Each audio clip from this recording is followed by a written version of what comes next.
क्या करती हो दिन भर? कोई अपना किचन ऐसे रखता है क्या?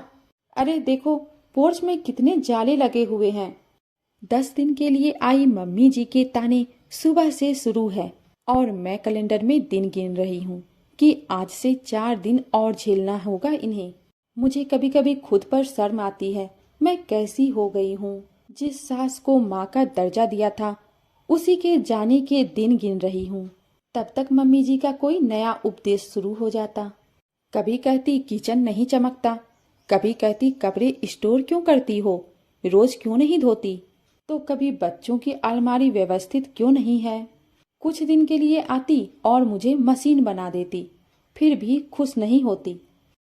आज सुबह से ही शुरू है।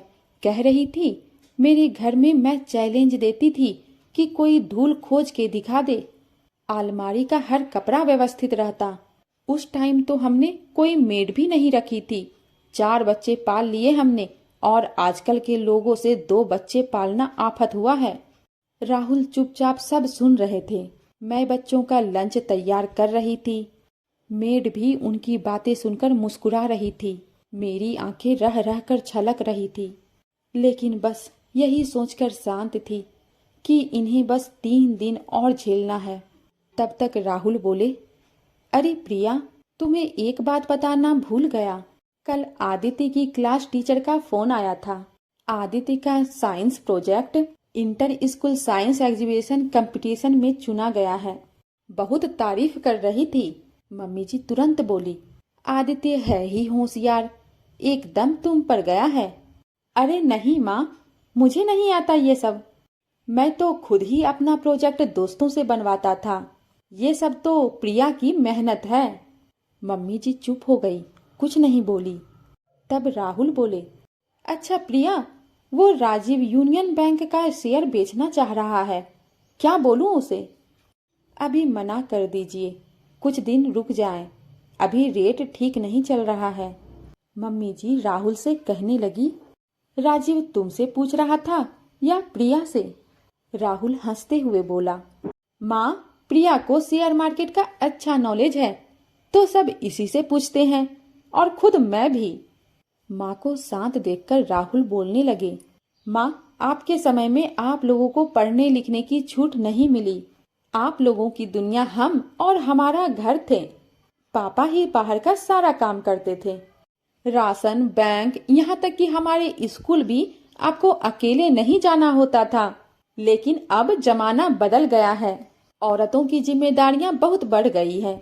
बच्चों की पढ़ाई, उनसे जुड़े प्रोजेक्ट्स, सांस्कृतिक कार्यक्रमों में उनकी भागीदारी, उनका वैक्सीनेशन, बैंक के काम, बिजली का बिल, सोसाइटी में होने वाले कल्चर प्रोग्राम के अलावा उनके अपने भी शौक होते हैं। जैसे प्रिया को शेयर मार्केट और क्लासिकल डांस में बहुत इंटरेस्ट है।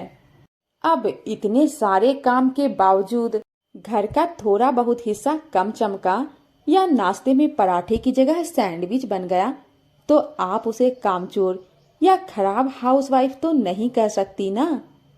पता है माँ, प्रिया आपके आने से पहले पूरे घर को साफ करती है कि मम्मी जी को गंदगी पसंद नहीं है, सिर्फ इसलिए कि आप उनकी सफाई से खुश होकर उसकी तारीफ करेंगी। लेकिन आपको धूल दिख ही जाती है और उसकी सारी मेहनत बर्बाद हो जाती है। मैं चाहता तो इस बार भी आपसे यह सब नहीं कहता। 3 दिन बाद आपको चले ही जाना है, लेकिन मुझसे आप दोनों के रिश्ते पर जमी ये धूल देखी ही नहीं जा रही थी। क्या करूं, आपका ही बेटा हूं ना, तो थोड़ी बहुत सफाई मुझे भी पसंद है।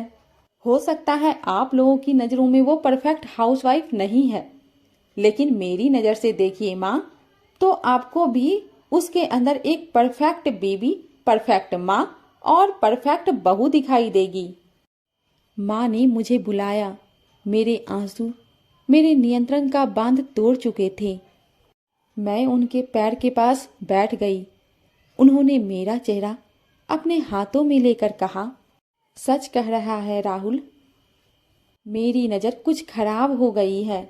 घर की सुंदरता के चक्कर में अपनी प्रिया के मन की सुंदरता देख नहीं पा रही थी मैं।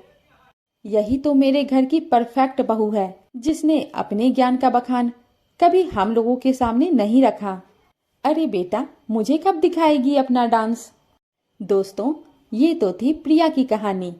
प्रिया की तरह हमारे आसपास भी बहुत सी गृहिणियां हैं जिनके घर और काम काज पर हम टिप्पणियां करते रहते हैं। परफेक्ट हाउसवाइफ की कोई निश्चित परिभाषा नहीं होती। वो हर घर जहां से लोगों के खिलखिलाने की आवाज आती है, उस घर की औरत परफेक्ट है। हम सब परफेक्ट हैं।